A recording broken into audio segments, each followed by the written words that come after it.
এক নাম্বার নির্দেশ আল্লাহ তাআলা দিলেন, আমানত তার হকদারের কাছে ফিরায় দাও।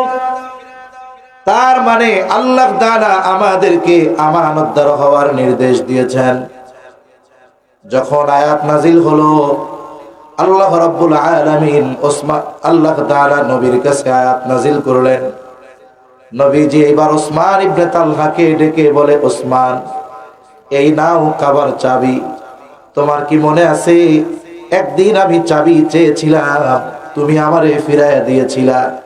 আমি বলেছিলাম যে একদিন এই চাবি আমার হাতে আসবে, ওই দিন আমি যাকে খুশি তাকে দিব। নাও, এই কাবার চাবি বহনের দায়িত্ব আমি তোমার হাতে আবার তুলে দিলাম। সাথে সাথে এটাও শুনে নাও, কিয়ামত পর্যন্ত এই চাবি বহনের দায়িত্ব তোমার বংশের হাতেই থাকবে। এখানে আরেকটা জিনিস প্রমাণিত হলো, অনেক সময় আমরা মানুষ যদি আমার সাথে কোনো বিষয়ে খারাপ আচরণ করে, ওই ব্যক্তি ভালো হলেও আমরা প্রতিশোধ নেই। কিন্তু আল্লাহ তাআলা এই নির্দেশ দেওয়ার মাধ্যমে আমার আপনার নবীজির মহানুভবতাকে মানুষের সামনে আবার প্রদর্শিত করে তুললেন। মক্কাবাসী তো তখন ঈমান আনছে, অথবা কেউ কেউ ঈমান আনে নাই। সবাই তো চিন্তা করছে তালহা, উসমান ইবনে তালহার হাতে চাবি তো যাবেই না, কিন্তু নবীজি তাকে ডেকে আবার চাবি দিলেন।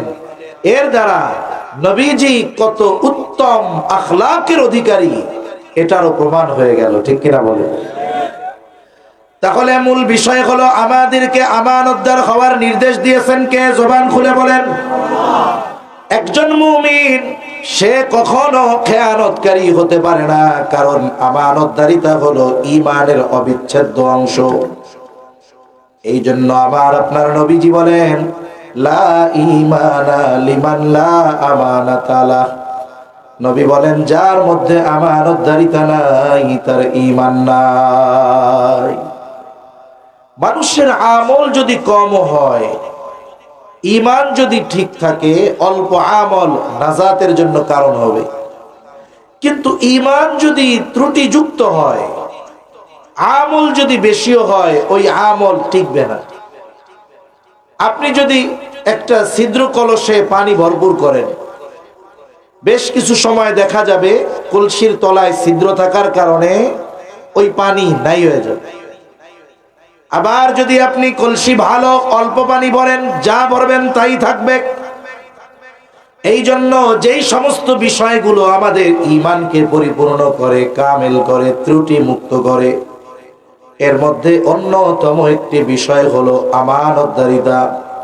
এই জন্য নবীজি জানায় দেন, আমানতদারিতা হলো মুমিনের ভূষণ, আর আমানতের খেয়ানত করা এটা হলো মুনাফিকের আলামত। মুনাফিকের আলামত আমাদের সবার জানা আছে, এরপরে একটু মুযাকারা করি। নবীজি জানায় দেন, মুনাফিকের এক নম্বর আলামত, ইদা হাদ্দাসা কাযাবা। মুনাফিক যখন কথা বলে মিথ্যা কথা বলে, ইদা ওয়াদা আখলাফা, ওয়াদা করলে ওয়াদা খেলাফ করে, ইদা তুমিনা খানা, আমানতের খেয়ানত করে। আর এক বর্ণনা একটা বাড়িয়ে এসেছে, ওয়া ইদা তাখাসামা ফাজারা। মুনাফিকের যখন কারো সাথে একটু ঝগড়া হয়, মুনাফিক বকাঝকা করে। চার আলামত কার? জোরে বলেন, আরো জোরে, কার? মুনাফিকের আলামত। ঘুম আসতেছে আপনাদের? তাকবীর দেন একটা, নারায়ে তাকবীর, নারায়ে তাকবীর, মাশাআল্লাহ। এই আলামত গুলো আমাদের সমাজে, আপনাদের সমাজের কথা বলতেছি না, আমি তো আপনাদের অবস্থা জানি না, আমাদের সমাজে অনেক নামাজির মধ্যে এই চার আলামত আছে, মসজিদ কমিটির সদস্যের মধ্যে এই চার আলামত আছে, বলে হাজী সাহেব তার মধ্যেও এই চার আলামত আছে। এগুলো খুব ডেঞ্জারাস। বলে এই আলামত গুলো মানুষের ঈমান ধ্বংসের কারণ হতে পারে। এজন্য এগুলো যদি আমাদের কারো মধ্যে থাকে, আমরা বের করে ফেলবো, বলেন ইনশাআল্লাহ। আপনি যদি জানেন যে আপনার হাতে একটা ঘা হইছে, এটা ক্যান্সারের রূপ নিছে, এখন এটা যদি আপনি না কাটেন, শুধু আঙ্গুল পচবে না, গোটা দেহ পচে যেতে পারে, মৃত্যুর কারণ হতে পারে। আপনি ডাক্তারে গিয়ে কি বলবেন? আপনি বলবেন যে আমার 1 ইঞ্চি না, গোটা আঙ্গুল ফালাইয়া দেন, তাও যেন বাইসা থাকি। ক্যান্সারের জীবাণু যেন না থাকে একটু বেশি করে কাটেন। আপনি জীবন বাঁচানোর জন্য আঙ্গুল ফালায় দিতে দ্বিধাদ্বন্দ্বের মধ্যে পড়েন না, ডাক্তাররে দিয়ে কাটান, মোটা অঙ্কের টাকাও দেন, আবার আসার সময় ধন্যবাদও দেন। ঠিক কিনা বলেন? অঙ্গহানি হলো আর তারে ধন্যবাদ দিলেন, আপনি বলবেন কেন দিব না? এই ব্যক্তি অপারেশনটা করে আল্লাহর রহমতে আমার এই ক্যান্সার থেকে বাঁচাইছে, এখন সুস্থ থাকতে পারবো। আমরা বেঁচে থাকার জন্য অঙ্গহানি করতেও পিছপা হই না, কিন্তু ঈমান বাঁচানোর জন্য এই মুনাফিকের আলামত নামক ভাইরাসগুলো আমাদের মধ্যে থাকলে আমরা বাহির করি না। এটা আমাদের জন্য বড় দুঃখের বিষয়। বলেন তো, জীবনের দাম বেশি না ঈমানের দাম বেশি? জীবন বাঁচানোর ফিকির যেমন করি, ঈমান বাঁচানোর ফিকির চিন্তা তার চাইতে বেশি করার দরকার। ঠিক কিনা বলেন? তাহলে মুনাফিকের আলামত সমূহের মধ্যে অন্যতম আলামত আমানতের খেয়ানত করা। আর আমার আপনার নবী বললেন, যার মধ্যে আমানতদারিতা নাই তার ঈমান নাই। ঈমান যদি বাঁচাতে হয় আমানতদার হওয়ার দরকার আছে না নাই? এখন আসেন অল্প পরিসরে আমরা জানি কোন কোন বিষয়ের মধ্যে আমাদের আমানতদারিতা অর্জন করতে হবে। এক নাম্বার, লেনদেনের মধ্যে আমানতদারিতা অর্জন করতে হবে। কারো যদি কোনো কিছু আমার কাছে থাকে, হোক সেটা আমানত হোক সেটা জামানত, কারো হক যদি আমার আপনার কাছে থাকে, যিনি হক প্রাপ্য তিনি যদি ভুলেও যান, আল্লাহ তাআলার নির্দেশ আমাদের উপরে যে তোমরা আমানত তার হকদারের কাছে ফিরিয়ে দাও। প্রকৃত মালিক যদি ভুলেও যায়, আমাকে আল্লাহ তাআলা নির্দেশ দিচ্ছেন হক তার হকদারের কাছে ফিরিয়ে দাও। আমানতদারিতা লেনদেনের মধ্যে হয়। লেনদেনের ব্যাপারে কিছু ধারণা আমাদের যেহেতু আছে, আমি আর এই দিকে যাব না, সামনে যাই। তবে স্মরণ রাখবো, লেনদেনের মধ্যে হতে হবে আমানতদার। দুই নাম্বার বলে, কথাও কিন্তু আমানত হয়। নবীজি সাল্লাল্লাহু আলাইহি ওয়াসাল্লাম বলেন, ইদা হাদ্দাসার রাজুলু সুম্মা ইলতাফাতা ফাহিয়া আমানাতুন। নবীজি বলেন, যখন কোনো ব্যক্তি কথা বলে আর এদিকে সেদিকে তাকায়, ফাহিয়া আমানাতুন, ওই কথাটা এদিকে সেদিকে তাকিয়ে যার কাছে বলে কথাটা আমানত হয়ে যায়। অনেক সময় অনেক কথা আছে, মানুষ নিজের অনেক কথা সবার কাছে বলতে পারে না, বিশ্বাস যাকে করে তার কাছে বলে। মনে করেন একজন ব্যক্তি আমার আপনার কাছে আসছে কথা বলার জন্য, এখন কথা বলে আর এদিকে সেদিকে এরকম তাকায়। এর দ্বারা উদ্দেশ্য কি? যে সে চায় না সে যে কথাটা আমার কাছে বলতেছে সে ব্যতীত অন্য কেউ তার কথাটা জেনে যাক, অন্য কেউ শুনতে পান। কিন্তু আমাদের অভ্যাস এর ব্যতিক্রম।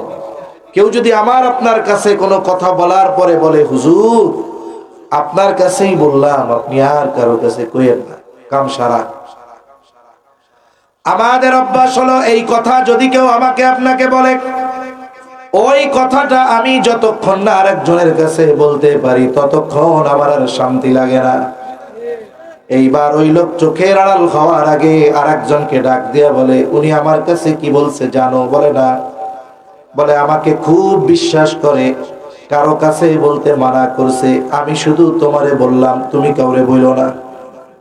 এইবার ও যাইয়া আরেকজন রে কয় যে, হুজুরে কি মিথ্যা কথা বলে নাকি? বলে না। বলে, অমুকের ব্যাপারে হুজুর আমারে এই কথা বলেছে, কারো কাছেই বলতে মানা করেছে, তুমি কারো, আমি তোমার কাছেই বললাম, তুমি কাউরে কইও না। এইবার এক এক করে এক একজনের কাছে বলে আর বলে, আমি তোমারে বললাম, তুমি কাউরে বইলো না। দেখা যায় সকালের কথা দুপুর হতে হতে 100 জনের কাছে পৌঁছায় গেল। বলেন তো এখন এই খেয়ানত একটা আছে নাকি 100টা হয়ে গেছে? এই 100 জনের কাছে কথা পৌঁছানোর দায় কার? বলে, যে প্রথম খেয়ানত করছে তার। হাদিসের মধ্যে আসছে, নবীজি সাল্লাল্লাহু আলাইহি ওয়াসাল্লাম বলেন, যখন কারো দ্বারা কোনো ভালো কাজের সূচনা হয়, ওই ভালো কাজ যতজন করে যতদিন চলে, এই ভালো কাজ যতজন করবে, প্রথম যাদের দ্বারা শুরু হয়, বলে ওই মানুষ সকলের ভালো কাজের সমপরিমাণ সওয়াব কবরে শুয়ে শুয়ে পেতে থাকবে। যে কোনো ভালো কাজ কারো মাধ্যমে যদি স্টার্ট হয়, কেউ যদি শুরু করে এটাকে, ওই কাজ যতদিন চলে, যে করুক না কেন, যারা শুরু করেছে, যে শুরু করেছে তার আমল নামায় যোগ হতে থাকে। এই যে যুবক ভাইরা আমার, হাত বাড়াও। ইউথ ফাউন্ডেশন, যুবকদের ফাউন্ডেশন, হাত বাড়াও। সামাজিক এবং ধর্মীয় কল্যাণে এরা কাজ করে। এই যে শুরু হয়েছে, দেখুন, এটা দেখেও যদি কেউ উদ্বুদ্ধ হয় যে ওরা করছে আমরাও একটা করি, তাহলে কি হবে? বলে এরা সওয়াব পাইতে থাকবে, এই সংগঠন হয়তো থাকবে, কিন্তু যারা এটা প্রতিষ্ঠা করেছে এরা একদিন হয়তো দুনিয়ায় থাকবে না। কিন্তু কাজ যদি চলমান থাকে, বলে সওয়াব পাইতে থাকবে। ঠিক কিনা বলে? নবীজি আবার বলেন, কারো দ্বারা যখন কোনো মন্দ কাজের সূচনা হয়, বলে ওই কাজ যতদিন চলে, যতজন করে, সকলের সমপরিমাণ পাপ যার দ্বারা শুরু হলো তার আমলনামায় যোগ হয়ে যায়। এই জন্য নবী বলেন, এই পৃথিবীতে সর্বপ্রথম অন্যায়ভাবে হত্যাকাণ্ড আদম আলাইহিস সালামের একটা সন্তানের মাধ্যমে শুরু হয়েছে। কিয়ামত পর্যন্ত অন্যায়ভাবে যত হত্যাকাণ্ড সংগঠিত হবে, সব হত্যাকাণ্ডের গোনা আদম আলাইহিস সালামের হত্যাকারী সন্তানের আমলনামায় যোগ হয়ে যাবে। আবার দেখেন, অনেক সময় খাতির ভালো থাকলে ওই বেটার গোপন কথা লুকায়। গোপন কথা বলতে এমন কথা, যেই কথার দ্বারা তার সম্মান ক্ষুণ্ণ হওয়ার সম্ভাবনা আছে। মনে করেন এলাকার প্রভাবশালী এক নেতা বিবাহ করেছে তার চাইতে বড় আর এক নেতার মেয়ে, বলেন তো, বউ হলো তার চাইতে বড় নেতার মেয়ে। এই বউ এই পাতি নেতারে গুনবে? উল্টা পাল্টা করলে বউয়ে ঘরের মধ্যে ফিডানি দেয়। কিন্তু উনি যখন নেতা বের হয়, সবাই সালাম দেয়, আসসালামু আলাইকুম ভাই, ভালো আছেন? ভালো আছেন? হ্যাঁ। এখন ওই লোকের বউ যে ঘরের মধ্যে ওরে পিটায়, এটা যদি এলাকার মানুষ জানে, ওর পাওয়ার আর থাকবে?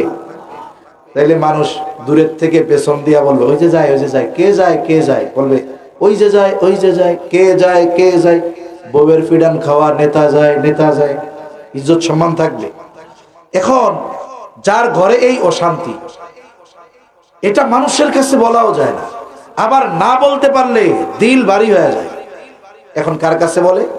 একজন বন্ধু, বিশ্বস্ত মানুষের কাছে বলে, ভাই আপনারা তো আমারে মনে করেন এত পাওয়ার, আমার ঘরের খবর তো জানেন না। কি হয়েছে ভাই? মানুষে 3 বেলা ভাত খায়, আমি মাঝে মধ্যে 3 বেলা বউয়ের বিরিয়ানি খাই। এটা কারো কাছে বলা যায় না ভাই, দিলটা হালকা করার জন্য আপনার কাছে কইলাম। এখন ওই লোক যতদিন খাতির আছে ততদিন চুপ করে থাকে। যেই একটু খাতির উল্টা পাল্টা, দল পাল্টা গেছে, এবার কয় বেশি তেড়ি বেড়ি করলে কিন্তু কইয়া দিব। ঠিক কিনা বলেন তো? আপনি আপনার বন্ধুর আমানতের হেফাজত করতেছেন, শত্রুরটাও করতে হবে না? শত্রুর আমানতের খেয়ানত করা যাবে?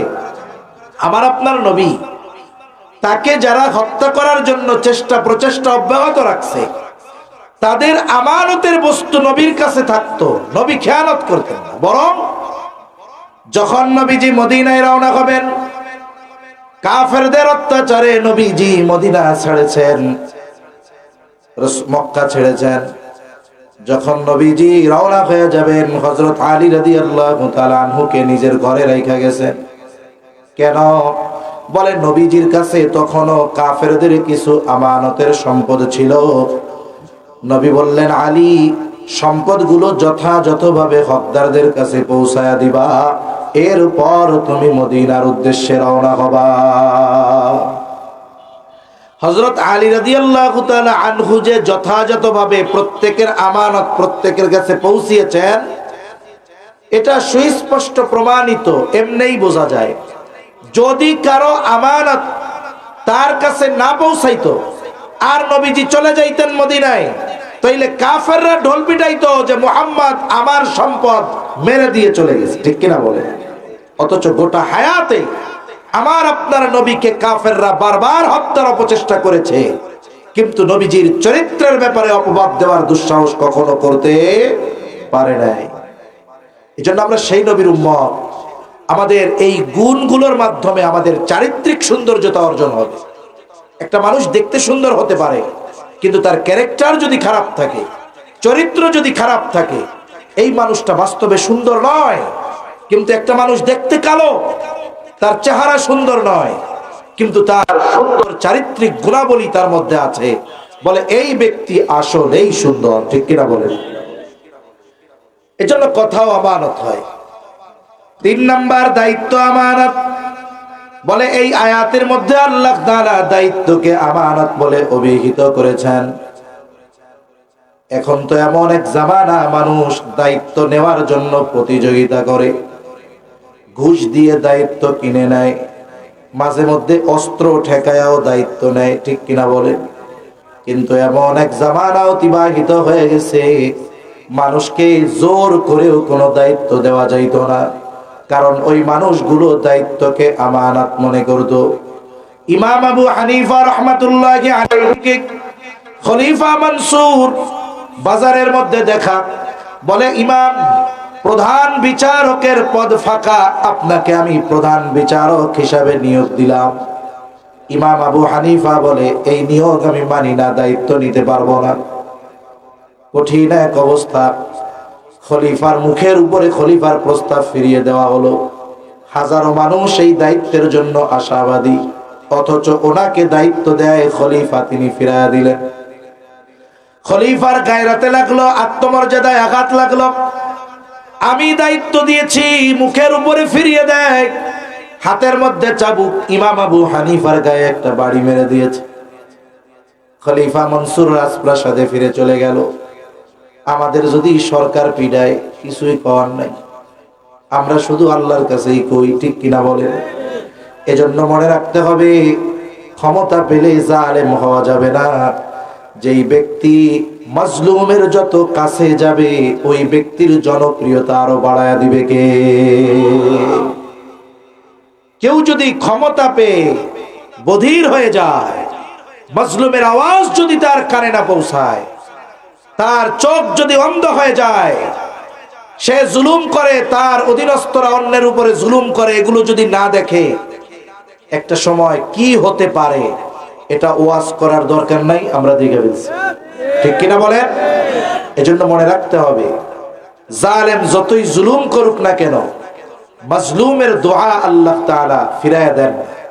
এখন বলতে পারেন, তাইলে এত বছর থাকলো কেমনে? আল্লাহ তাআলা পাপীকে পাপ করার সুযোগ দেন। যার অবস্থা এরকম, এর পরিবর্তন হবে না। আল্লাহ তাআলা বুঝেন, জানেন এর পরিবর্তন হবে না, এর পাপ করার সুযোগ দেন কেন? অনেকে কয় না, ও আল্লাহ এত জুলুম করে, এত মানুষ মরে, আল্লাহ ওরে কিছু হয়ে দেয় না, এরকম বলে কি বলে না? আচ্ছা বলেন তো, এক লোক যদি একতলা বিল্ডিং থেকে পড়ে, মোটামুটি আশা করা যায় কিছুই হবে না, ব্যথা ট্যাথা পাইতে পারে। 3 তলা থেকে যদি পড়ে, হায়াত যদি থাকে, হয়তো হাড় হুড় ভাঙতে পারে, কিন্তু মরবে না। কিন্তু বুর্জ আল খলিফা, ওইটার থেকে যদি নিচে পড়ে, বলে ও ভক্তা হয়ে যাবে, টমেটো সস হয়ে যাবে, টেরও পাওয়া যাবে না। উপর থেকে পড়লে ওর অস্তিত্বই থাকবে না। আল্লাহ তাআলা পাপীকে পাপ করার সুযোগ দেন, যেন ওরে বেশি শাস্তি দিতে পারেন। এজন্য অনেকে মনে করে, জালেম এত লম্বা হায়াত পাইল, এত লম্বা সময় ক্ষমতায় থাকলো, আল্লাহ ওরে এই সুযোগটা দেন কেন? বলে ওকে যেন আখিরাতে শাস্তি বেশি দেওয়া যায়, এই জন্য জালেমকে আল্লাহ জুলুমের সুযোগ দেয়। ঠিক কিনা বলে? ইতিহাসের পাতায় যারা জালেম, তাদেরও নাম আছে, আর যারা ক্ষমতা পেয়ে জুলুম করে নাই, তাদেরও নাম আছে না নাই? খলিফা মনসুর রাজপ্রাসাদে ফিরে গেল। খলিফা মনসুরের চাচা বলে, মনসুর কাজটা ভালো হয় নাই, ইমাম আবু হানিফার কাছে ক্ষমা চাও। ওই সময় তো ছিল রাগ, রাগের মাথায় অনেক কিছু করা যায়। অনেক মানুষ রাগান্বিত অবস্থায় এমন সিদ্ধান্ত নেয়, পরে যখন রাগ চলে যায় ওই সিদ্ধান্তের জন্য পস্তায়। বিশেষ করে শহর বলেন, গ্রাম বলেন, সব জায়গায় হয়। স্বামী স্ত্রীর মধ্যে তুচ্ছ বিষয় নিয়ে ঝগড়া লাগে, এটা এক সময় বড় আকার ধারণ করে। রাগান্বিত অবস্থায় স্বামী স্ত্রীর 14 গোষ্ঠী ধরে তালাক দিয়ে দেয়, হয় না এরকম? এইবার শয়তানের এক মিশন শেষ, রাগ চলে গেল। এবার চিন্তা করে, আরে এই যে 2 বছরের একটা বাচ্চা, এটারে পালবে কে? এবার শয়তান আইসা দুইজনের একে অপরের প্রতি মোহাব্বত ঢাইলা দেয়। এবার হুজুরের কাছে যায়, কয় হুজুর কি হয়েছে? কাজ তো একটা করে ফেলছে। কি কাজ? এই কাম করে ফেলছি। কেন তালাক দিছো? বলে হুজুর রাগের মাথায় দিয়া দিছিলাম। কেন? এই পৃথিবীতে বউয়ের তরকারি ভালো হইলে কি কেউ রাগ তালাক দেয়? মোহাব্বত করে তালাক দেয়? রাগের মাথায় তো দেয়। এজন্য জীবনের একটা মূল নীতি হবে, কোন সময় রাগ উঠলে রাগান্বিত অবস্থায় সিদ্ধান্ত নিতে হয় না। রাগান্বিত অবস্থার সিদ্ধান্ত অধিকাংশ সময় ভুল হয়। সিদ্ধান্ত নিতে হয় কিসে? বলে ঠান্ডা মাথায় ভেবে চিন্তে সিদ্ধান্ত নিতে হয়। এজন্য রাগ যদি ওঠে, রাগ মানুষের হতেই পারে, রাগ যদি ওঠে কি করবেন? ইসলাম আমাদেরকে দিক নির্দেশনা দিয়েছে। আপনি আপনার অবস্থা যেটা আছে ওর বিপরীত করবেন। দাঁড়ানো আছেন, রাগ হইছেন, আপনি বসে পড়েন। বসে আছেন, শুয়ে পড়েন। যার সাথে রাগারাগি বলে তার কাছ থেকে আপনি দূরে চলে যান, তার চেহারার দিক তাকায়েন না। আপনি ওযু করেন, নামাজে দাঁড়ায় যান, বলে মুহূর্তের ভিতরে রাগ কমে যাবে ইনশাআল্লাহ। এগুলো মনে রাখতে হবে আমাদের। কারণ আপনি পারিবারিক জীবনে, সামাজিক জীবনে মানুষের সাথে আচার আচরণ চলাফেরায় রাগ হতে পারে, ঝগড়া বিবাদ হতে পারে, কিন্তু আপনি যদি এই রাগান্বিত অবস্থায় কোনো সিদ্ধান্ত নিয়ে বসেন, দেখা যাবে ওটা বাকি হায়াত পস্তানোর কারণ হতে পারে। এখন উনি তো রাগান্বিত অবস্থায় মারছে, এখন তো রাগ নাই, এই জন্য ক্ষমা চাইতে লজ্জা লাগতেছে। বাড়ি মারতে লজ্জা লাগে নাই, কেন? ওই সময় রাগ ছিল। এখন ক্ষমা চাইতে লজ্জা লাগতেছে, কেন? বলে এখন তো রাগ নাই, এই জন্য। চিন্তা করছে কাজটা কি ঠিক হয়েছে? এবার উনি ওনার একজন বিশ্বস্ত লোককে ইমাম আবু হানিফার কাছে পাঠাইয়া দিছে, এক থলে স্বর্ণ মুদ্রা দিয়া, যে যাও আমার পক্ষ থেকে মাফ চাইবা, আর এটা হাদিয়া দিয়া বলবা আপনি যদি এটা গ্রহণ করেন তাইলে খলিফা নিশ্চিত যে আপনি তারে মাফ করছেন। লোকটা ইমাম আবু হানিফার কাছে এসে বলে, খলিফা মনসুর তার আচরণের জন্য লজ্জিত, ক্ষমা চাইছে। ইমাম আবু হানিফা বলেন যাও মাফ করে দিলাম। এইবার এক থলে স্বর্ণ মুদ্রা দিয়া বলে, এটা আপনার জন্য হাদিয়া দিয়েছে খলিফা, এটা যদি আপনি গ্রহণ করেন তবেই তিনি সুনিশ্চিত হবেন। ইমাম আবু হানিফা বলে, তোমার খলিফা আমাকে এক থলে স্বর্ণ মুদ্রা দিল, এটা উনি পেলেন কোথায়? বলেন তো, রাষ্ট্র পরিচালনার দায়িত্বে যিনি আছেন, যদিও পরিচালনার দায়িত্ব, কিন্তু রাষ্ট্রের সম্পদের মালিক কিন্তু তিনি নয়। কারণ প্রত্যেকটা রাষ্ট্রের রাষ্ট্র পরিচালনার দায়িত্বে যারা আছে, বলে মেম্বার থেকে নিয়ে রাষ্ট্রপ্রধান পর্যন্ত সকলের জন্য নির্ধারিত ভাতা আছে না না? আনুষঙ্গিক কিছু ফ্যাসিলিটি আছে, সাথে কিছু ভাতা আছে। এই ভাতার বাইরে রাষ্ট্রের কোনো টাকা ব্যক্তিগত কাজে ব্যবহার করার অনুমতি তাদের নাই। কারণ রাষ্ট্রীয় কোষাগারে, বাইতুল মালে যেই সম্পদ থাকে, এগুলোর মালিক যিনি রাষ্ট্রপ্রধান তিনি নয়, বরং এগুলোর মালিক হলো জনগণ। ঠিক কিনা? তোমার খলিফা এত টাকা পাইলো কোথায়? বলে বাইতুল মাল থেকে দিছে। এবার ইমাম আবু হানিফা বলতেছে, যাও এগুলো ফেরত নিয়ে যাও, তোমার খলিফাকে বলবা এই সম্পদ হেফাজতের দায়িত্ব তার, ব্যক্তিগত কাজে ব্যবহারের দায়িত্ব তাকে দেওয়া হয় নাই। সে যদি এই সম্পদ নিজের কাজে ব্যবহার করে, এক নাম্বার সে মানুষের হক নষ্টকারী হবে, দুই নাম্বার সে দায়িত্বের খেয়ানতকারী হবে। এইবার লোকটা বিরক্ত হয়ে ইমাম আবু হানিফার কাছে গিয়ে ইমাম আবু হানিফার কাছ থেকে খলিফার কাছে গিয়ে ইমাম আবু হানিফার ব্যাপারে একেবারে মিথ্যা কথা সাজায়া গুজায়া ভালো মতো কইছে খলিফার কাছে। কিছু মানুষ আছে যে তাদের মিথ্যা কথা শুনতেও ভালো লাগে, কিছু মানুষ এরকম আছে না? এই যে আপনাদের বাজারে গাজীপুরে মাঝে মধ্যে হকার আসে, হকার দেখছেন? হকার একটা রেডিও এরকম থাকে, ক্যাসেট, একটা মাইক্রোফোন থাকে। এইবার ও ওষুধ বিক্রি করে, এত সুন্দর লেকচার দেয়, চারদিক দিয়ে মানুষ ঘিরে দাঁড়ায়, ওর লেকচার টেকচার শুনে, কিছু ম্যাজিক দেখায়। এরপরে মূল উদ্দেশ্য কি? বলে মূল উদ্দেশ্য হইল ওর কাছে একটা গাছের শেকড় আছে। লাস্টে বলে যে দেখুন, আমি এখন আপনাদেরকে এমন একটা জিনিস দেখাবো, এই জিনিসটা আমি মাত্র 50 জনকে দিতে পারবো। বলে এটা কি জিনিস? এটা এমন এক গাছের শেকড়, বলে এই বাওয়াল ওই যে বাগান আছে বঙ্গবন্ধু কি সাফারি পার্কটা কি আছে এদিকে একটা, তারপরে আরেকটা আছে ন্যাশনাল পার্ক। বলে হ্যাঁ, এইখানে গিয়ে আমি আমার ওস্তাদের দোয়ায় খুঁজে পেয়েছি, এটা সবাই পায় না। এটা বিশেষ হলো যার ডায়াবেটিস আছে, উচ্চ রক্তচাপ আছে, হার্টের সমস্যা আছে, লিভারের চর্বি জমছে, উচ্চ রক্তচাপ, এ টু জেড সব রোগ চলে যাবে। দিতে পারবো কয়জনকে? বলে 50 জনকে। বেশি দাম নিব না, মাত্র 20 টাকা 20 টাকা 20 টাকা। এখন এই যে যখন বলে, চারদিক মানুষ ভিড়ের মধ্যে খেয়াল দিয়ে শোনে, ওই জায়গার থেকে একজনের ডাইকা বাইরে আনবে। ও ভাই, আপনার কি বিশ্বাস হয় যে 20 টাকায় সব রোগ ভালো হয়ে যাবে? না না হুজুর, এটা কিভাবে সম্ভব? মিথ্যা কথা। যখন জিজ্ঞেস করবেন, তাই তো আপনি এত খেয়াল দিয়ে কথা শুনতেছেন মিথ্যা কথা? যাই হোক, মিথ্যা হইলেও শুনতে ভালোই লাগে। কিছু মানুষ আছে না, মিথ্যা কথা এত সুন্দর করে সাজায়া বলে যে ওর মিথ্যা কথা শুনতেও ভালো লাগে। ওই লোক গিয়ে খলিফার কাছে মিথ্যাকে এমন ভাবে সাজায় বলছে মিথ্যা কথা, যে খলিফা ইমাম আবু হানিফার উপরে আরো রাগ হয়ে গেছে, বাহিনী পাঠিয়ে দিচ্ছে, যাও আমার ব্যাপারে এত বড় কথা, আটকাও, জেলখানার মধ্যে বড়। ইতিহাস কি বলে, ইমাম আবু হানিফাকে প্রতিদিন চাবুক দিয়ে আঘাত করা হতো, আর বলা হতো আপনি যদি প্রধান বিচারকের দায়িত্ব গ্রহণ করেন ছেড়ে দেওয়া হবে। ইমাম আবু হানিফা চাবুকের আঘাত সহ্য করেছেন, তবুও তিনি দায়িত্ব নেন নাই। তার মানে এমন এক জামানা গেছে মানুষকে পিটায়াও দায়িত্ব দেওয়া যায় নাই। ঐতিহাসিকদের থেকে দুইটা মত পাওয়া যায়। যখন ইমাম আবু হানিফাকে তারা আর আয়ত্তে আনতে পারে না, প্রচন্ড ক্ষুব্ধ খলিফা খাবারের সাথে বিষ প্রয়োগ করে ইমাম আবু হানিফাকে শহীদ করে দিল। আরেক বর্ণনা বলে, যখন তিনি প্রচন্ড অসুস্থ, ওনাকে পাঠায় দেওয়া হলো বাড়িতে।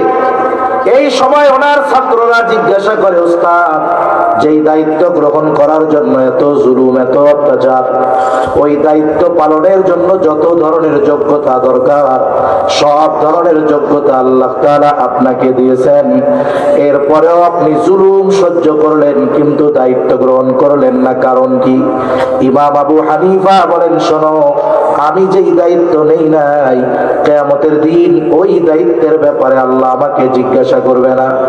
কিন্তু আমি যদি দায়িত্ব গ্রহণ করি, যদি কোনো ব্যাপারে দায়িত্বশীল হই, আমাকে ওই দায়িত্বের ব্যাপারে আল্লাহ তাআলা জিজ্ঞাসা করবে। নবীজিও বলেন, কুল্লুকুম রাঈনা ওয়া কুল্লুকুম মাসউলুনা আন রাইয়াতিহি। তোমরা প্রত্যেকেই দায়িত্বশীল, প্রত্যেককে তার দায়িত্বের ব্যাপারে জিজ্ঞাসা করা হবে। আবু দাউদের একটা বর্ণনার মধ্যে আসছে, নবীজি বলেন, যদি তোমাদের কাউকে কোনো দায়িত্ব দেওয়া হয়, আল্লাহর নবী বলেন, কেউ যদি ওই দায়িত্বের সুচ পরিমাণ খেয়ানত করে, সুচ পরিমাণ, একটা সুচ কয় টাকা দাম? 2 টাকা। কয় টাকা হবে? নবীজি বলেন, কেউ যদি ওই সুচ পরিমাণ খেয়ানত করে, কিয়ামতের দিন নবীজি বলেন ওই ব্যক্তি খেয়ানতের বোঝা নিয়ে আল্লাহর সামনে হাজির হবে। এজন্য দায়িত্ব আমানত। দায়িত্ব কি? জোরে বলেন। আমানত। এটা সরকারি দায়িত্ব হোক, বেসরকারি দায়িত্ব হোক, ছোট সাংগঠনিক দায়িত্ব হোক, যে কোনো দায়িত্ব আমানত। আমরা দায়িত্বের ব্যাপারে যত্নশীল হব, বলেন ইনশাআল্লাহ। মনে রাখবেন, দায়িত্বহীন লোক যে, ও যতই শিক্ষিত হোক না কেন, ও আসলে শিক্ষিত লোক না। তাহলে আমরা আমানতদারিতার ব্যাপারে 3টা জিনিস জানলাম। এত জানার দরকার নাই, মনে রাখার দরকার, আমল করা দরকার। 1 নাম্বার, লেনদেনের ক্ষেত্রে আমরা আমানতদার হব, বলেন ইনশাআল্লাহ। খাটে ইনশাআল্লাহ বলছেন তো? 2 নাম্বার বলে, আমরা কথার ক্ষেত্রে আমানতদার হব, বলেন ইনশাআল্লাহ। কারণ আমাদের মানুষের মধ্যে চগলখড়ির অভ্যাস বেশি। এর কাছে 1 টাকা, ওর কাছে আর 1 টাকা, দুইজনের কাছেই ভালো থাকে। এই নির্বাচন যখন আসে, এক এলাকায় 8 জন 10 জন চেয়ারম্যানই ক্যান্ডিডেট। এখন এক বড় বাজারে 8 জনেরই অফিস আছে। 8 জনেরই কি আছে? অফিস আছে। অফিস হওয়ার পরে ওই এলাকার কিছু বাটপারও থাকে। এবার বাড়িতে বলে, শোনো, আজকে থেকে নির্বাচনের আগ পর্যন্ত বাড়িতে আমার জন্য আর রান্না বান্না করবা না। কেন? বলে আমার বাজারে 8 চেয়ারম্যানের অফিস থাকতে আমার ঘরে খাওয়া লাগবে। এইবার একজনের কাছে গিয়ে বসে বৈশা টৈশা কথাবার্তা কয়ে আসছে, লোকটা খুব ভালো, এবার ভোট আমি তো ওনারাই দিব, আত্মীয় স্বজনরাও দিয়ে ওনারে দেওয়া। ওই দোকানে সকালে চা খাইয়া আর একটু পরে আর এক দোকানের মধ্যে যায় রুটি আর চা খাওয়ার জন্য। আর একজন মিয়া তোমার ওই যে অমুক চেয়ারম্যানের অফিসে দেখলাম, না না আমি হলো খোঁজ খবর জানতে গেছি ব্যবসা কি বুঝো নাই, এই জন্য আসলে আমি তো তোমাকে দলের লোক, বুঝো না তো। এইবার আরো মজা করে ওরে খাওয়ায়। একটু পরে আর একজনেরটায় যায়, তাই একটু আগে দেখলাম ওই দোকান ওই অফিসে, তারপরে এই অফিসে আমাকেও খাইতে আইছে। না মিয়া আমি তো আসলে তোমাকে হলো অপরাধ বুঝা তোমাকে জানাই দিছি, সাবধানে থাকো। এরকম কিছু লোক আছে না নাই? মনে রাখবেন, এই যে গুনাহগুলো আমরা করি, মানুষের জবান দিয়ে গুনাহ শুরু হয়। এজন্য নবীজি কি বলছেন? আল মুসলিমু মান সালিমাল মুসলিমুনা মিন লিসানিহি ওয়া ইয়াদিহি। নবীজি আগে জবানের কথা বলেছেন। প্রকৃত মুসলমান কে? বলে যেই মুসলমানের জবান এবং হাতের অনিষ্ট থেকে অপর মুসলমান নিরাপদ থাকে। জবান দিয়ে শুধু আমরা এক মুসলমানের গালাগালি দেই না, বলে আমরা অপর মুসলমানের গীবত করি, ওর নামে মিথ্যাচার করি, এগুলোর মাধ্যমেও আমরা অপর মুসলমানকে কষ্ট দেই। এজন্য আমরা জবানের হেফাজতকারী হব। আল্লাহ কবুল করুক, বলি আমিন। আর নবীজিও বলছেন, দুটো জিনিস হেফাজতের গ্যারান্টি দাও, আমি তোমাদেরকে জান্নাতের গ্যারান্টি দিব। একটা হলো এই দুই চোয়ালের মধ্যবর্তী মাংসের অংশ, মাংসের টুকরা জিহ্বা, আর একটা উভয়ের মধ্যবর্তী স্থান তথা লজ্জা স্থান। এই দুইটা জিনিস হেফাজতের গ্যারান্টি দাও, আমি তোমাদের জান্নাতের গ্যারান্টি দিয়ে দিব। সুবহানাল্লাহ। তাহলে আমরা কথার ক্ষেত্রে আমানতদার হব তো ইনশাআল্লাহ। 3 নম্বর, দায়িত্বের ক্ষেত্রে আমানতদারিতা অর্জন করব। আপনি চাকরি করেন, অফিসে যান, এটা আপনার দায়িত্ব। আপনি যদি ফাঁকি দেন, মাস শেষে পরিপূর্ণ বেতন গ্রহণ করেন, আপনি আমানতের খেয়ানতকারীদের অন্তর্ভুক্ত হয়ে যাবেন। আল্লাহ তাআলা আমাদের এই 3টা বিষয়ে পূর্ণ আমানতদারিতা অর্জন করার তৌফিক দান করেন। আর বেশি না, 8-10 মিনিটের মধ্যে শেষ করে দেবো ইনশাআল্লাহ। যেহেতু অফিস আছে, সবচেয়ে বড় নামাজ আছে, ঠিক কিনা বলেন? তাহলে সূরাতুন নিসার 58 নম্বর আয়াতে আল্লাহ তাআলা আমাদেরকে কয়টা নির্দেশ দিয়েছেন? জোরে বল, একটু জোরে বলেন কয়টা? একটু ঘুম আসতেছে, তাকবীর দেন, নারায়ে তাকবীর, নারায়ে তাকবীর। সূরাতুন নিসার 58 নম্বর আয়াত আল্লাহ তাআলা 1 নম্বরে বললেন আমানতদার হওয়ার ব্যাপারে। 2 নম্বর আল্লাহ তাআলা বলেন, وَإِذَا حَكَمْتُمْ بَيْنَ النَّاسِ أَن تَحْكُمُوا بِالْعَدْلِ। আল্লাহ তাআলা বলেন, তোমরা যখন মানুষের মধ্যে বিচার আচার করবা, ন্যায় বিচার করবা। এখন অনেকে বলতে পারে, হুজুর আমি চাকরি করি, ছোট চাকরি, ছোট ব্যবসা, আমি আবার বিচারক হইতে পারবো? বিচার তো করে জজ, কোর্টের জজ, সুপ্রিম কোর্টের বিচারক। তারা বলে না, এই দুনিয়ার হায়াতে মানুষ কোনো না কোনো সময় বিচারকের ভূমিকায় অবতীর্ণ হয়। বলে কেমনে? 2 সন্তানের মধ্যে বিচার সমস্যা, এখানে ফয়সালা করবেন বাবা, বলে এই জায়গায় বাবা হলো বিচারক। আপনার অফিসে 2 জন কলিগের মধ্যে দ্বন্দ্ব, আপনি ফয়সালাকারী, বলে আপনি বিচারক।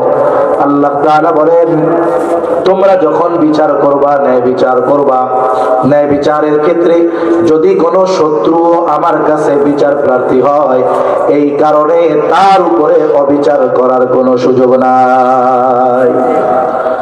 আল্লাহ তাআলা বলেন, ولا يجرمنكم شنآن قوم على ألا تعدلوا اعدلوا هو أقرب للتقوى। কোন সম্প্রদায়ের প্রতি বিদ্বেষের কারণে আমরা যেন অবিচারে উদ্বুদ্ধ না হই, বরং আল্লাহ তাআলা বলেন ইয়াদিলু, এমন ব্যক্তিরাও যদি আসে তাদের সাথে ন্যায় বিচার করবা। কেন? হুয়া আকরাবু লিত্তাকওয়া, এটাই হলো তাকওয়ার অধিক নিকটবর্তী। তাহলে শত্রু যদি বিচার প্রার্থী হয়, অবিচার করা যাবে? যাবে না। আসলে সোনালী যুগের কথা বলতে মন চায়। এমন একটা জামানা ছিল যখন মানুষ ন্যায় বিচার করত, আবার মানুষ ন্যায় বিচার মেনে নিত। মনে করেন বিচার হয়েছে, প্রভাবশালী ব্যক্তির বিরুদ্ধে রায় গেছে, সে নির্দ্বিধায় এই বিচার মেনে নিত। কিন্তু এখন তো এমন এক জামানা, যদি কেউ পাওয়ারফুল হয়, কোন রায় যদি তার বিপক্ষে যায়, যদিও সে অপরাধী, কিন্তু এই ন্যায় বিচার মানতে চায় না, বরং বিচারক ন্যায় বিচার করার কারণে তার জীবন বাঁচানো দুষ্কর হয়ে যায়। আল্লাহর নবী সাল্লাল্লাহু আলাইহি ওয়াসাল্লাম ন্যায় বিচারের শিক্ষা সাহাবায়ে কেরামকে দিয়েছেন, সাহাবায়ে কেরাম তাবেঈন তাবেঈনদেরকে দিয়েছেন, তাবেঈনরা তাবেঈনদেরকে দিয়েছেন। সেই ন্যায় বিচার কোথায়? একটা দুইটা ঘটনা বলে আলোচনা শেষ করে দিই। হযরত ওমর রাদিয়াল্লাহু তাআলা অর্ধজাহানের শাসক যাকে বলা হয়, উনি একদিন বাজারে গেছে, এক ইহুদির কাছ থেকে ঘোড়া কিনছে। এখন বাজার থেকে দেখে শুনে টাকা পরিশোধ করে কিনে বাজারের বাইরে আসছে, ঘোড়ায় উঠবে, এখন দেখে ঘোড়ার মধ্যে সমস্যা, পায়ে সমস্যা, আবার ফেরত নিয়ে গেছে। এই মিয়া, তুমি আমারে খারাপ ঘোড়া দিছো, ফেরত নাও। ইহুদি বলে, না, ভালো ঘোড়া দিছি, খারাপটা দিই নাই। একজন ইহুদি তর্ক করতেছে খলিফাতুল মুসলিমিনের সাথে, ঠিক কিনা বলেন? একটু চিন্তা করেন তো, খলিফাতুল মুসলিমিনের সাথে তর্ক করতেছে ইহুদি। আপনি যদি কোনোদিন কোন দল ক্ষমতায় আসে, আপনি যদি স্বপ্নে দেখেন যে ওই দলের প্রধানমন্ত্রী, যে তার সাথে আপনি তর্কাতর্কি করছেন, এবং থানায় গিয়ে কইলেন, ভাই ওসি সাহেবের কাছে আমি তো একটা স্বপ্ন দেখছি। কি স্বপ্ন? বলে, আমি দেখছি প্রধানমন্ত্রীর সাথে আমি একটু তর্কাতর্কি করতেছি। আপনারা পিড়াইয়ে কবে স্বপ্ন আর অন্য কিছু দেখতে পারো নাই না? এই স্বপ্ন দেখছো, অন্য কোনো স্বপ্ন আর পাও নাই। আর অতীতকালীন সময় হইলে আল্লাহ জানে আপনিও রাজাকার ফাঁসির আসামি হয়ে যাইতেন কিনা সন্দেহ আছে। তাহলে তর্ক করতেছে, কখন করতেছে? বলে, যখন ইসলামী আইনে রাষ্ট্র পরিচালনা হচ্ছে, আর ওই রাষ্ট্রপ্রধানের সাথে তর্ক করতেছি। যারা বলে ইসলাম প্রতিষ্ঠিত হলে, ইসলামী শাসন ব্যবস্থা প্রতিষ্ঠিত হলে মানুষ কথা বলতে পারবে না, অমুসলিমেরা টিকতে পারবে না। আল্লাহর কসম, যদি কোথাও পরিপূর্ণ খেলাফত ব্যবস্থা কায়েম হয়, কোরআন সুন্নাহর আলোকে রাষ্ট্র পরিচালিত হয়, ওই রাষ্ট্রে অমুসলিমেরা সবচাইতে বেশি নিরাপদে থাকতে পারবে। তা না বলে খলিফাতুল মুসলিমিনের সাথে তর্ক করবে ইহুদি, এটা কল্পনা করা যায়? এক পর্যায়ে হযরত ওমর রাদিয়াল্লাহু তাআলা আনহু বলেন, তোমার আর আমার মধ্যে এই বিবাদ নিরসনে তৃতীয় আরেকজনকে ফয়সালাকারী সাব্যস্ত করো। ইহুদি নিজের ধর্মের কাউকে ফয়সালাকারী নির্ণয় করে নাই। সে দেখে সুরাই পাশে আছে, বলে, খলিফা, আমার আর আপনার মধ্যে এই বিষয়ের মীমাংসা করে দিবে সুরাই, সে যা ফয়সালা করবে আমরা মেনে নিব। বলে, হ্যাঁ। এইবার সুরাই দুইজনের কথাই শুনলেন, কারণ হাদিসের মধ্যে নবীজি বিচারকদেরকে যত নির্দেশনা দিয়েছেন, এর মধ্যে অন্যতম একটি হলো বিচারক সম গুরুত্ব সহকারে বাদী বিবাদী উভয়ের কথা তাকে শুনতে হবে। এইবার সুরাই বলতেছে, খলিফাতুল মুসলিমিন আপনি কি চান? বলে, আমি চাই ঘোড়া সে ফেরত নিবে। বলে, হ্যাঁ, সে ফেরত নিতে বাধ্য, তবে আপনি যখন তার কাছ থেকে ঘোড়া বুঝে নিয়েছেন, মূল্য পরিশোধ করেছেন, তখন কি অবস্থা ছিল? তখন তো ভালোই দিছি। সমস্যা কোথায় গিয়ে পাইলেন? বলে, বাজারের বাহিরে গিয়ে যখন আমি ঘোড়ায় উঠবো তখন সমস্যা পাইলাম। তার মানে আপনি তার কাছ থেকে যখন নিয়েছেন তখন কোনো সমস্যা ছিল না? বলে, না। বলে, খলিফাতুল মুসলিমিন, ও ঘোড়া ফেরত নিতে বাধ্য, তবে আপনি যেমনটা তার হাত থেকে নিয়েছেন আপনাকে তেমনটা তার হাতে ফেরত দিতে হবে। বলেন তো, এই মামলার রায় খলিফার পক্ষে না বিপক্ষে? বিপক্ষে। আমাদের দেশে হইলে কি হইতো? ও কোর্ট থেকে বাইরে আসতে পারতো না, ওই সুড়ঙ্গ বানাই আমেরিকা পাঠাই দিত। হযরত ওমর রাদিয়াল্লাহু তাআলা আনহু চুপ, একটু পরেই বলে, হ্যাঁ সুরাই, এটাই ন্যায় বিচার। আমাদের দেশ পত্রিকা অনলাইন ভার্সনে কয়েকদিন আগে দেখলাম পত্রিকায় যে বিগত সময়ের পাঁচজন বিচারক পদোন্নতি পেয়েছেন। বলে, কেমনে? বলে, অবিচার কইরা। বিচারক অবিচার করে পদোন্নতি পেয়েছে। হায় কি অবস্থা! নির্দোষরে ফাঁসায়া দিয়া তারা পদোন্নতি পেয়েছে। চিন্তা করছেন কোথায় গেছে ইনসাফ, ন্যায় বিচার? যে আপনি অবিচার করলে প্রমোশন পাবেন, সুবিচার করলে আপনাকে ডাউন করে রেখে দেওয়া হবে। হযরত ওমর রাদিয়াল্লাহু তাআলা আনহু সুরাইকে বলে, সুরাইহা, এটাই ন্যায় বিচার। ন্যায় বিচারের পুরস্কার কি পেল? খলিফা বলতেছে, সুরাই, কুফার প্রধান কাজীর পদটা খালি, আমি তোমাকে নিয়োগ দিয়ে দিলাম, যাও আজকে থেকে তুমি কুফার প্রধান বিচারক। সুরাইকে নিয়োগ দিয়ে দিলেন খলিফাতুল মুসলিমিন মদিনা থেকে। বলে হযরত ওমর রাদিয়াল্লাহু তাআলা আনহুর খেলাফতকাল, ওসমান রাদিয়াল্লাহু তাআলা আনহুর খেলাফতকাল, আলী রাদিয়াল্লাহু তাআলা আনহুর খেলাফতকাল, আমিরে মুআবিয়া রাদিয়াল্লাহু তাআলা আনহুর সময় হযরত কাজী সুরাই ঐতিহাসিক অনেক রায় দিয়েছে, সুনামের সাথে প্রধান বিচারকের দায়িত্ব সে পালন করেছে। তার মানে ওই সময় ন্যায় বিচার করারও মন মানসিকতা ছিল, মেনে নেওয়ারও মন মানসিকতা ছিল। এখন আমরা যদি ন্যায় বিচার না মানি, ক্ষমতার প্রভাব দেখি, তাহলে বিচারকেরা জান বাঁচানোর জন্য অবিচার শুরু করবে, ঠিক কিনা বলেন? পদোন্নতির জন্য অবিচার শুরু করবে। এজন্য যারা প্রভাবশালী, সর্বপ্রথম এদের উচিত যদি কোনো ন্যায় বিচার হয়, রায় যদি বিপক্ষেও যায়, নির্দ্বিধায় মেনে নেওয়া, না হলে ইনসাফ প্রতিষ্ঠিত হবে না। আরেকটা হাদিস বলে শেষ করে দেই, 2-4 মিনিট বেশি হলে কষ্ট দিবেন না। দেখুন, এই সাহাবায়ে কেরামকে নবীজি শিখিয়েছেন, তারা নবীর থেকে শিখেছে। রাসূল সাল্লাল্লাহু আলাইহি ওয়াসাল্লামের কাছে এক মহিলার বিচার আসছে, হাত কাটা হবে। মহিলা কুরাইশ বংশের মাখজুম গোত্রের মহিলা।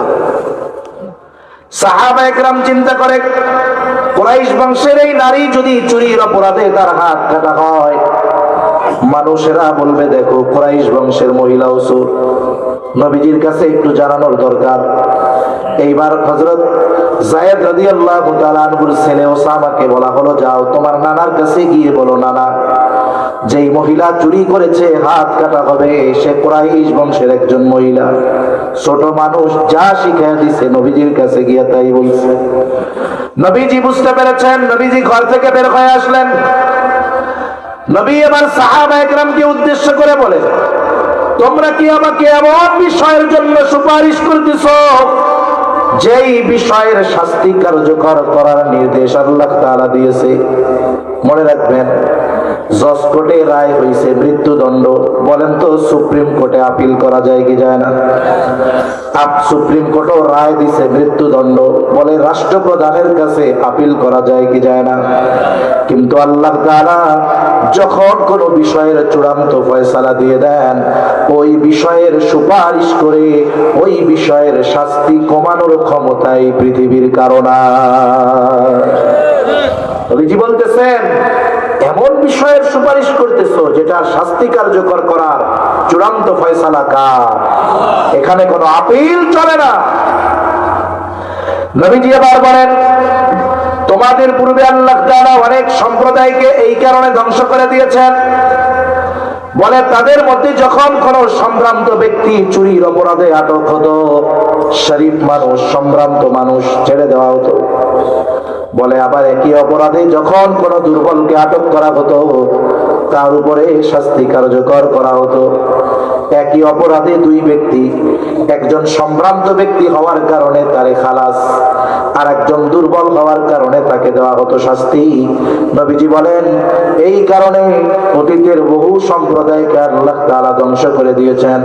নবীজি বলেন, ওয়াইমুল্লাহ লাউ আন্না ফাতিমাতা বিনত মুহাম্মদ সারাকাত লাকাতাতু ইয়াদাহা।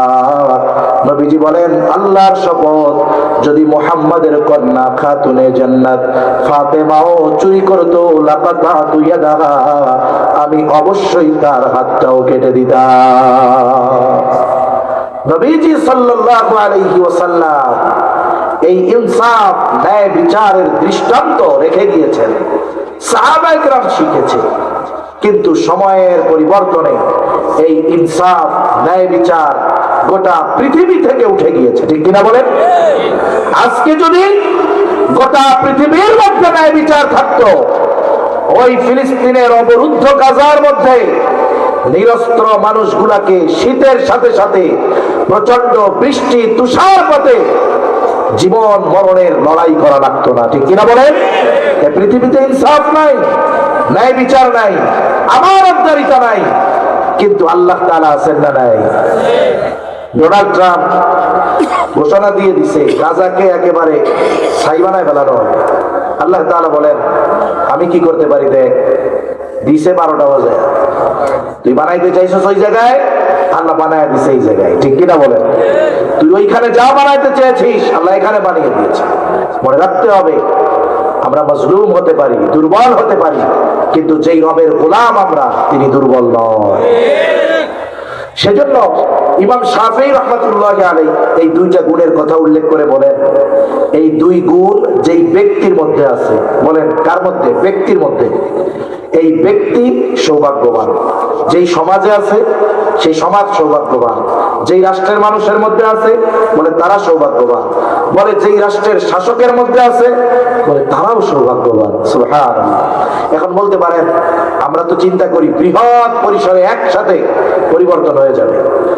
আপনি পরিবর্তন এত সহজ না। আমি যেমনটা চাই আমার রাষ্ট্রকে, আগে তেমন আমাকে হতে হবে, ঠিক কিনা বলে? আরে আগে আমি, এরপরেই না আমরা। 10 জন আমি মিলেই তো আমরা হই, ঠিক কিনা বলেন? এখন আমরা চিন্তা করি সব হবে, আগে রাষ্ট্র পরিবর্তন হোক, এ চিন্তা করে লাভ নাই। আমাদের মিশন নিজের থেকে শুরু করতে হবে। এজন্য আজকের মাহফিল যারা শুনতেছেন, যারা আছেন, আপনাদের কাছে আমার অনুরোধ থাকবে, এই দুটো নির্দেশ কার? জোরে বলেন। আমরা পরিপূর্ণ আমানতদার হব, ন্যায়পরায়ণ হব, বলেন ইনশাআল্লাহ। এরপরে আল্লাহ তাআলা, কথা শেষ, আল্লাহ তাআলা এই দুইটা গুণকে, দুইটা বিষয়কে সুন্দর ওয়াজ বলেছেন। আল্লাহ তাআলা বলেন ইন্নাল্লাহা নি'ম্মা ইয়া'iদুকুম বিহি। আল্লাহ তাআলা নিজের এই ওয়াজের প্রশংসা নিজেই করে বলেন, আল্লাহ কতই না সুন্দর ওয়াজ তোমাদেরকে করলেন। তার মানে এই দুইটি গুণকে সুন্দর গুণ বলে অভিহিত করেছেন কে? জোরে বলেন। বলেন এখন মানুষ আসলে চামড়া সুন্দর হইলে সুন্দর, নাকি চরিত্র সুন্দর হলে সুন্দর? এই দুইটা গুণ মানুষের সুন্দর চরিত্রের অন্যতম দুইটি বিষয়। এজন্য আল্লাহ তাআলাও বলেন তিনি কতই না সুন্দর ওয়াজ তোমাদের করলেন। যদিও কথা আমি বলছি, কিন্তু কথাগুলো কার? এরপরে কেমন যেন আল্লাহ তাআলা বলে, বান্দা এই সুন্দর ওয়াজ দুইটা শ্রবণ করবার পর তোমরা আমল করো কি করো না আমি আল্লাহ দেখি। তোমরা কি আলোচনা সমালোচনা করো, করবা, আমি আল্লাহ শুনি। জিজ্ঞাসা করলাম আল্লাহ কেন দেখেন, কেন শোনেন? আল্লাহ তাআলা বলেন ইন্নাল্লাহা কানা সামিআন বাসীরা। নিশ্চয়ই আল্লাহ তাআলা সর্বশ্রোতা, সর্বদ্রষ্টা। এখন এই কথা শোনার পরে আমরা যদি আমল না করি, আল্লাহ দেখবেন কি দেখবেন না? আল্লাহর দেখারে কি ভয় পাই আমরা? আল্লাহ যদি কিছু আলোচনা করি শুনবেন কি শুনবেন না? আল্লাহ শুনবেন, দেখবেন। আর এই দুইটা গুণ যদি আমরা অর্জন করি, আমরা সুন্দর মানুষে, ভালো মানুষে পরিণত হব। আমি পরিবর্তন হব, আমার পরিবর্তন সমাজ, আমার পরিবার পরিবর্তন হবে। আর আমাদের পরিবার পরিবর্তন যখন হবে, আমাদের সমাজ পরিবর্তন হবে। আস্তে আস্তে ইনশাআল্লাহ রাষ্ট্র পরিবর্তন হবে, বলেন ইনশাআল্লাহ। আল্লাহ তাআলা এই সুন্দর দুটি গুণ আমাদের অর্জন করার তৌফিক দান করেন। সকলে বলি আমিন। ওয়া আখিরু দাওয়ানা